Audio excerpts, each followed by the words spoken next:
নমস্কার। চলে এলাম গল্প নিয়ে,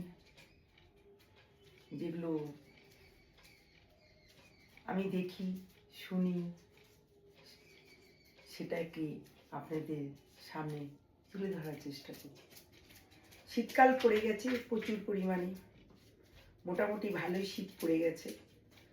ঘরে অতটা শীত বোঝা যায় না, কিন্তু বাইরে গেলে শীতটা বোঝা যায়। আপনি দেখবেন শীতকাল অনেক সুন্দর একটা কাল। শীতকাল প্রচুর একটা ভালো লাগার এই শীতকালের দিন। প্রথমে এই শীতকালে চলে আসে আমাদের পিকনিক। সেটা আমাদের 25শে ডিসেম্বর থেকে পিকনিকটা আরম্ভ হয়ে যায়। খুব মজার দিন। সবাই সারা বছর আশা করে থাকেন কবে ডিসেম্বর জানুয়ারি আসবে আর পিকনিকে যাব।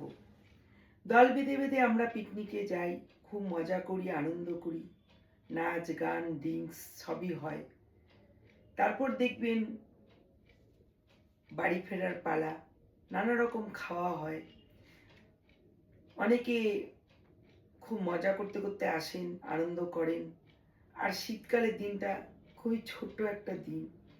ঘুম ভাঙতে ভাঙতেই মনে হয় দুপুরের ভাত খেতে খেতেই দিনটা চলে যায়।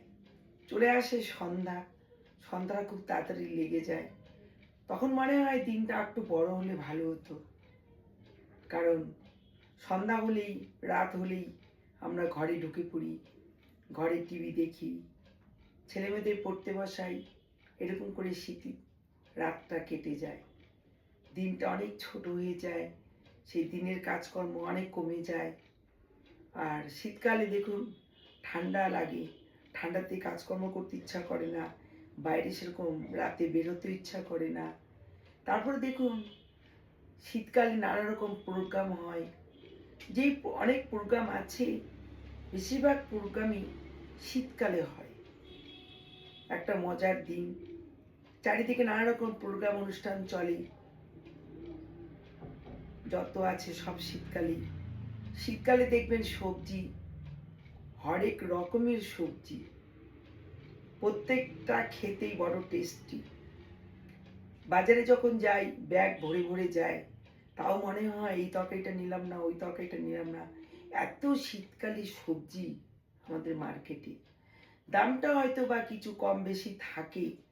যখন শীতটা বেশি পরিমাণে হয় তখন দেখবেন সবজিটাও অনেক উঠে পড়ে, তখন দামটাও কম থাকে, আর খেয়ে মজা।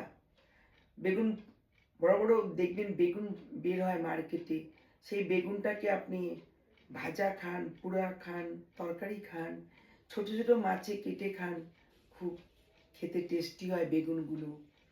সবগুলোই, ফুলকপি বলুন, বাঁধাকপি বলুন, পালং শাক।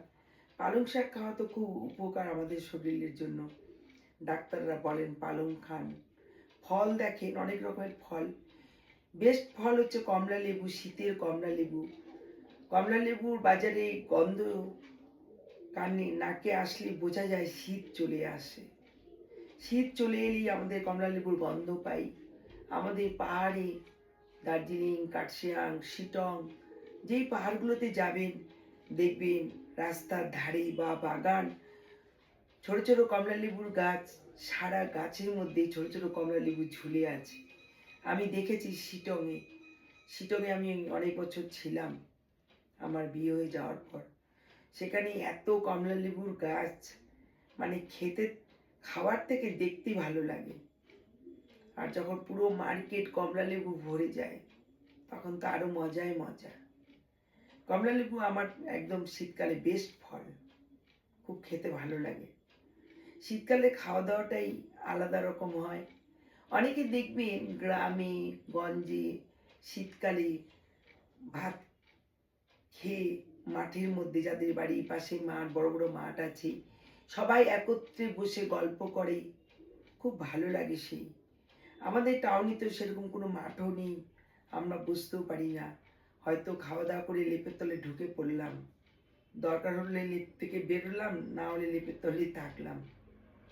শীতকালে দেখবেন আমাদের চা খাওয়াটা প্রচুর পরিমাণে বেড়ে যায় শীতকালে।